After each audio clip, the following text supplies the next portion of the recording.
So hello guys, good morning, good afternoon, good evening. तो हम लोग जो है आज करेंगे 10th चैप्टर जो है 8th क्लास की, जो है हमने एनसीईआरटी जो पॉलिटी की स्टार्ट की हुई है उसका। ठीक है, तो कौन सा चैप्टर था? Philosophy of the constitution. देखो कॉन्स्टिट्यूशंस के पीछे क्या फिलोसफी है, हमने स्टडी किया इंपॉर्टेंस जो है कॉन्स्टिट्यूशंस का, जो वर्क कर रहा है पिछले लास्ट 69-70 ईयर से, है ना। We also studied the way in which constitution was made.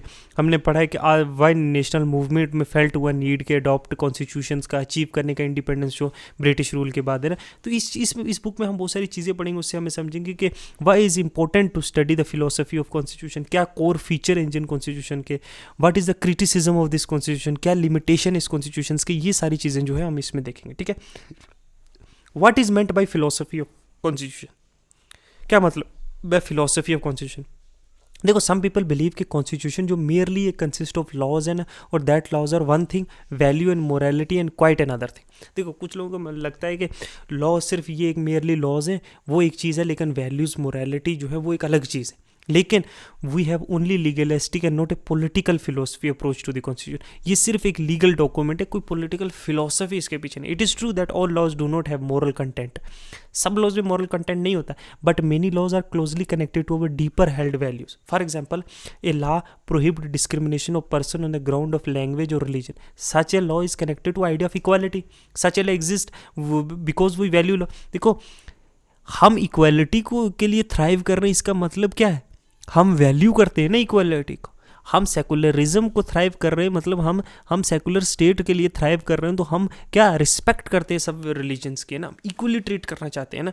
Therefore जो कॉन्स्टिट्यूशन है, इसका एक सटनली एक मॉरल विजन भी था।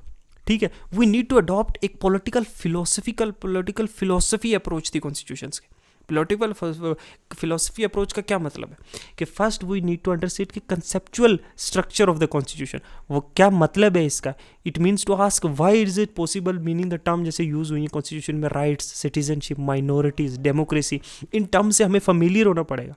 आइडियाज़ जो इम्बेडेड हैं, जो की आइडियाज़ हैं, वो विजन और सोसाइटी की और पॉलिटिकल कंडीशन हमारे कंट्री को इंटरप्रेट करता है। जो फाइनल पॉइंट है कॉन्स्टिट्यूशन में, मस्ट रीड के कॉन्स्टिट्यूएंट असेंबली में जो डिबेट्स हुई, जो रिफाइन किया गया। देखो, कॉन्स्टिट्यूएंट असेंबली ने ये थोड़ी सीधा सीधा डॉक्यूमेंट बनाया और उसको पार्लियामेंट में लाके साइन करके। There has been continuously debate on each and every clause. एक इंडिविजुअली वोट किया गया हर क्लॉज पे, तब जाके वो एक कॉन्स्टिट्यूशनल एक फाइनल कॉन्स्टिट्यूशन बना है। ओके, जो फ्रेमर ऑफ कॉन्स्टिट्यूशंस थे हमारे, उन वो गाइड किया इंडियन सोसाइटी को, पॉलिटी को, उसकी वैल्यू को सेट, एक वैल्यू सेट की, है ना, रिस्पेक्ट करते हुए उसके कल्चर, उसको ट्रेडिशन को, उसकी डाइवर्सिटी को। एक जो पॉलिटिकल जो फिलोसफी अप्रोच है कॉन्स्टिट्यूशन की, is not needed only to file, सिर्फ मॉरल कंटेंट को फाइंड करने के लिए नहीं, but possibly to use the arbitrate between varying interpretation of many core value जो है हमारी पॉलिटी की। उनको चैलेंज किया, डिस्कस किया, डिबेट किया डिफरेंट पॉलिटिकल अरीनाज में। ठीक है, तब जाके बना है constitution as a medium of democratic transformation. देखो कैसे, देखो, one reason having constitution needed to restrict the exercise of power. एक तो कॉन्स्टिट्यूशन ने जो पावर, गवर्नमेंट की पावर को रिस्ट्रिक्ट करता है। देखो, मॉडर्न स्टेट है ना, वो बहुत एक्सेसिव पावरफुल है। ठीक है, they believe to have monopoly over force and coercion. वो जो है फोर्स और कोरिजन मतलब ज़बरदस्ती और ताकत पे जो है अपनी मोनोपोली समझते हैं जो मॉडर्न स्टेट है ना, कि हमारी सिर्फ मोनोपोली और कोई नहीं कर सकता। वो कहते हैं ना कि फोर्स और कोरिजन से ओनली, देखो किसी को मारने का सिर्फ हक किसके पास है? स्टेट के पास है। कोई और मारेगा तो क्या है? क्राइम है। लेकिन स्टेट मारेगी तो वो जस्टिफाई कर सकती है ना। तो इंस्टीट्यूशंस जो अगर रॉन्ग हैंड्स के अंदर होंगे तो वो अब्यूज़ करेंगे पावर्स को, even if these institution were created for our safety. बहुत सी इंस्टीट्यूशंस जो अगर पुलिस हमारे सेफ्टी के लिए है ना, अगर वो भी किसी गलत हाथों में होगी तो वो जो है हम पे क्राइम इन्फ्लिक्ट कर सकती है सिटीजन्स पे, कंट्री के।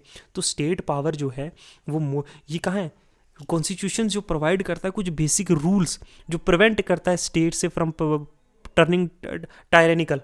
ठीक है, अवर पावरफुल है ना, एक डिक्टेटरशिप जो है टर्न करने से। ठीक है, तो Nehru understood both point as well. उन्होंने कहा कि फर्स्ट डिमांड थी for the constituent assembly. He claims they represented a collective demand for full self determination because only constitution of elected representative of Indian people have right to frame constitution. Second बात उन्होंने की कि सिर्फ एक elected constituent assembly ही इन demands को fulfil कर सकती है, पीपल की कंसेंसस जिस पे हो, जिनको लोग एक्सेप्ट करें। ठीक है। Second, he argued the constitutional assembly is not a body of people और ए गैदरिंग ऑफ एबल लॉयर।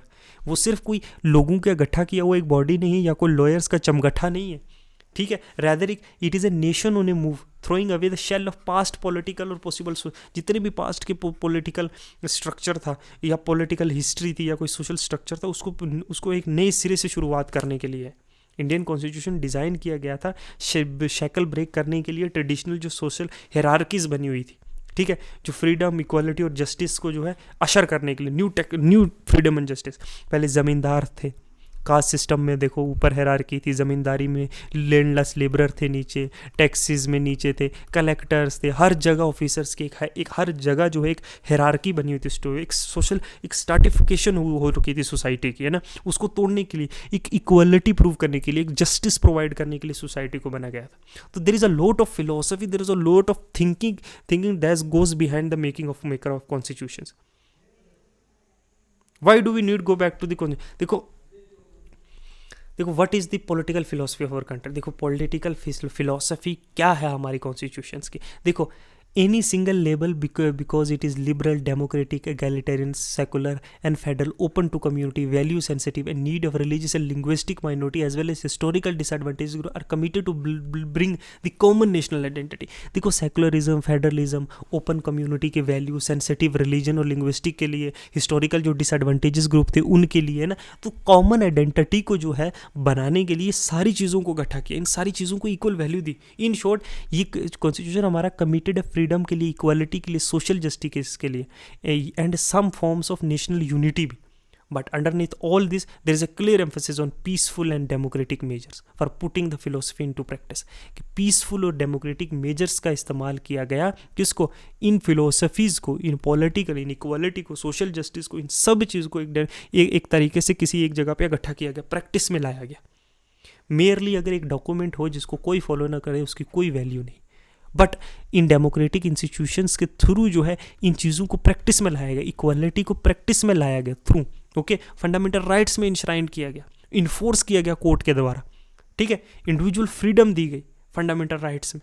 एक लिबरल आइडियोलॉजी है, देखो थोड़ा अनदर फ्रीडम ऑफ कॉन्शियस दिया गया फंडामेंटल राइट्स में। तो कॉन्स्टिट्यूशंस ने, ठीक है, क्या किया गया, ठीक है, एक्सप्लोटेशंस के अगेंस्ट आर्टिकल 17 लाया गया, अनटचेबिलिटी के अगेंस्ट, सोशल इवल्स को हटाने के लिए, वो इन्फोर्स किए गए कोर्ट के द्वारा, ठीक है। इस तरीके से काम किया गया, सोशल जस्टिस प्रोवाइड किया गया, ठीक है। Indian constitution we can say that Indian constitution एक लिबरल है। What do you mean by liberal only classical western sense में?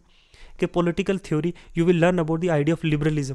Classic liberalism always privilege rights of individuals over the demand of social justice and community values. देखो liberalism जो constitution का differ करता है other version से। हमारे यहाँ जो है लिबरलिज्म है but it always link social justice के साथ, सोशल जस्टिस के साथ लिबरलिज्म कनेक्टेड है, ठीक है। हमारे यहाँ प्रोविजन से शेड्यूल कास्ट और शेड्यूल ट्राइब्स के लिए कॉन्स्टिट्यूशन है। जो maker of constitution believed mayor granting सिर्फ राइट ऑफ इक्वालिटी जो है इनफ नहीं है ओवरकम करने के लिए इतनी पुरानी जो इनजस्टिस हुई है लोगों के साथ। सिर्फ राइट टू वोट देने से मीनिंग नहीं है सबको, स्पेशल प्रोविजंस दिए गए जो measures with the requirement of advance their interests. Constitution maker ने प्रोवाइड किए नंबर ऑफ स्पेशल प्रोविजंस और इंटरेस्ट जो प्रोटेक्ट करने के लिए माइनॉरिटीज ऑफ द कंट्री को, रिजर्वेशंस प्रोवाइड की पब्लिक सेक्टर जॉब्स में। इस तरीके से सिर्फ मेयरली जो है लिबर्टी दी गई, इक्वालिटी दी गई, उससे नहीं होगा। Some safeguard measures will be applied, justice provide की, पहले इन लोगों को एक लेवल प्लेइंग फील्ड पे लाया जाए, पहले इनको इक्वल तो बनाया जाए, फिर इक्वालिटी की बात की जाएगी। रिस्पेक्ट की जाए डाइवर्सिटी की, हमारे कंट्री की, माइनॉरिटी राइट्स को रिस्पेक्ट किया जाए। कहीं 6 शेड्यूल दिया गया किसी स्टेट को, वहाँ के एरिया जो ट्राइबल पीपल है जिनका डिस्टेंट कल्चर है उनको उसके हिसाब से जो है एडमिनिस्टर किया जाए। ये नहीं कि सिंगल लॉ की तरह एडमिनिस्टर किया जाए, नहीं, रिस्पेक्ट किया गया किसको, उनके कल्चर को, उनके ट्रेडिशंस को, ओके, माइनॉरिटीज़ के राइट को किया गया, ठीक है। इस तरीके से हुआ, अनलाइक जर्मनी या फ्रांस जहाँ पे जो है लिंग्विस्टिक और रिलीजियस कम्युनिटीज़ हैं, इंश्योर किया क्या है कोई भी कम्युनिटी जो है, कोई भी कम्युनिटी है ना, किसी दूसरी कम्युनिटी के द्वारा जो है डोमिनेटेड ना की जाए। They should have their rights equally.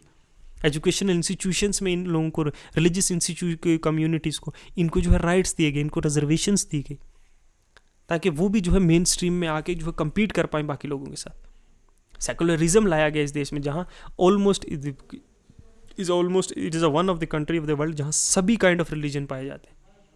ये नहीं कि जो मेजॉरिटी रिलीजन है सिर्फ उसको जो है प्रायोरिटी दी जाएगी, नहीं, एक सेकुलरिज्म का कंसेप्ट लाया गया कि नहीं, all religion are equal in the eyes of law, all religion are equal, government should treat all equally. ठीक है, कोई एक स्ट्रिक्ट सेपरेशन नहीं लाया गया, एक स्ट्रिक्ट, देखो ना, what is the purpose behind strict separation, it is the safe guard के फ्रीडम ऑफ रिलीजन। जो स्टेट जो है एक जो है किसी भी रिलीजन को जो है क्या करेगी, भेदभाव नहीं करेगी, एक रिलीजन को ज़्यादा दूसरे, स्टेट के नज़र में सारे रिलीजन्स जो हैं इक्वल है। ओके, ठीक है, फॉर सर्टन सेफ गार्ड दिए गए, फ्रीडम ऑफ रिलीजन दिया गया, freedom to confess, freedom to propagate religion, freedom to क्या है, फ्रीडम टू प्रैक्टिस रिलीजन, इस तरह की चीज़ों को फंडामेंटल राइट्स दिया गया। ठीक है, right of freedom, religious groups को फ्रीडम राइट्स दिया गया, उनकी कम्युनिटीज़ को स्टेटस दिया गया, सेल्फ रिस्पेक्ट जो है ना, ये चीज़ें, पर्सन की फ्रीडम और सेंस को सेल्फ रिस्पेक्ट किया गया इसमें, उनकी डिग्निटी को प्रोटेक्ट किया राइट टू लाइफ में। इंडियन कॉन्स्टिट्यूशन ने जो है grant right to all religious community, ये नहीं किसी particular religious community, right to establish their and maintain education, वो अपने एजुकेशन इंस्टीट्यूशन कर सकते हैं। फ्रीडम ऑफ रिलीजन बोथ एक इंडिविजुअल को भी, इंडिविजुअल लेवल पे भी, एक कम्युनिटी लेवल पे भी। ठीक है, second, separation in India could not mean के mutual exclusion, but it is mean because religious sanctions customs are untouchably deprived individual from most dignity and self respect. Untouchability को article 17 के बारे में मैंने कई बार डिस्कस किया कि स्टेट इंटरवीन कर सकता है, स्टेट जो है इंटरवीन कर सकता है इन चीज़ों में, अगर कोई अनटचेबिलिटी कर रहा है तो क्राइम है ये, तो अफेयर्स में जो इंटरवीन भी कर सकता है। ठीक है, नॉट सेपरेट स्ट्रिक्ट, देखो ना, जो वेस्टर्न जो सेकुलरिज्म का कंसेप्ट है ना, वहाँ पे स्टेट जो है इंटरवीन नहीं करता है रिलीजियस में, वो जो मर्जी करे चर्च नहीं, यहाँ लेकिन उनके बेटरमेंट के लिए इंटरवीन किया जा सकता है स्टेट के द्वारा। ठीक है, तो इस तरीके से वेस्टर्न कंसेप्ट और सेकुलरिज्म और जो इंडियन कंसेप्ट है वो अलग है। अडल्ट फ्रेंचाइज दिया गया कि सभी को 18 ईयर्स ऑफ अबोव जो है, बहुत सारे वेस्टर्न कंट्रीज में तब नहीं दिया गया था, यहाँ पे मेल फीमेल रिच पुअर सबको जो है राइट टू वोट है, right to participate in our democracy. Okay, बहुत सारी वेस्टर्न कंट्रीज में नहीं दिया गया था, लेकिन मोतीलाल नेहरू जी की रिपोर्ट 1981 ने जो कंसेप्ट ऑफ सिटीजनशिप लाया गया, single citizenship, every person either sex who has attend an age of 21, पहले 21 था, अब 18 कर दिया गया, उनको राइट टू वोट है। वो जो है वो खुद खड़े हो सकते हैं इलेक्शन में, वो रिप्रेजेंट कर सकते हैं अपनी कम्युनिटी को पार्लियामेंट, उनको रिजर्वेशन दी गई। ठीक है, फिर फेडरलिज्म का कंसेप्ट है, मैंने फेडरलिज्म के चैप्टर में हमने क्लियरली पढ़ा है, डुअल पॉलिटी सेंटर और स्टेट में, ताकि एक क्या है, ऑटोनोमी मिले, प्रोविंशियल ऑटोनोमी मिले स्टेट्स को अपने रन करने के लिए डिफरेंट रीजन्स में। ठीक है, एक डाइवर्स कंट्री में, इसके बारे में हम लोग बड़ी डिटेल वाइज जो है हमने फेडरलिज्म के चैप्टर में पढ़ा, पीछे जाके उसको देख रहे हो। नेशनल आइडेंटिटी के बारे में पढ़ा है, प्रोसीजरल अचीवमेंट, ये सब क्रिटिसिज्म कॉन्स्टिट्यूशन का बहुत सारा हुआ है। एक क्रिटिसिज्म कॉन्स्टिट्यूशन का ये भी है कि ये जो है लोअर डोमिनेटेड था, जो कॉन्स्टिट्यूएंट असेंबली था, तो और कॉन्स्टिट्यूशन बड़ा ही क्या है, लॉयर्स का हेवन है, कुछ लोगों ने ये भी कहा। अब मैं इधर समझाता हूँ आपको। देखो, पहला क्रिटिसिज्म ये था कि ये जो है कॉपी है, क्योंकि हमारा जो इंडियन कॉन्स्टिट्यूशन है वो वेरियस जो है एक्ट्स जो दुनिया के वेरियस कॉन्स्टिट्यूशन से वहाँ से बोरो किया गया है, लेकिन और कुछ लोग कहते हैं ये 1935 का एग्जैक्ट रेप्लिका है, लेकिन ऐसा भी नहीं है। हम लोगों ने जो है अपने जो कंडीशंस ऑफ अवर कंट्री है उनके हिसाब से इनको अप्लाई किया है, उनको मॉडिफाइड वर्जन यूज़ किया है। कुछ लोगों का ये मानना था कि ये बहुत ज़्यादा लार्ज है, एलिफेंट साइज़ है, तो ये एलिफेंट साइज़ इसलिए क्योंकि due to the diversity of our country, due to different culture, different tradition, different religion, different background से लोग आते हैं। एक और था कि ये जो है लॉयर का हेवन है, इसलिए क्योंकि जो ये जो कॉन्स्टिट्यूएंट असेंबली थी वो डोमिनेटेड बाय लॉयर्स थी, ये क्रिटिसिज्म भी है। फिर है कि ये जो है ईजिली अमेंडेबल है, बट ये राइट नहीं है। कुछ पार्ट्स जो हैं इसकी ईजिली अमेंडेबल है, जैसे हमने पढ़ा था सिंपल मेजोरिटी से, कुछ को स्पेशल मेजोरिटी से, अंडर आर्टिकल 368 इसको स्पेशल मेजोरिटी चाहिए अमेंडमेंट्स के लिए। तो it is neither too flexible neither too rigid, neither like America too rigid to amend, neither like British which is unwritten constitution flexible to, ये balance है दोनों का, रिजिडिटी और फ्लेक्सिबिलिटीज़ का। तो इस तरीके से देर इज एक फिलोसफी है इसके पीछे constitution, it's not merely a written document. Okay,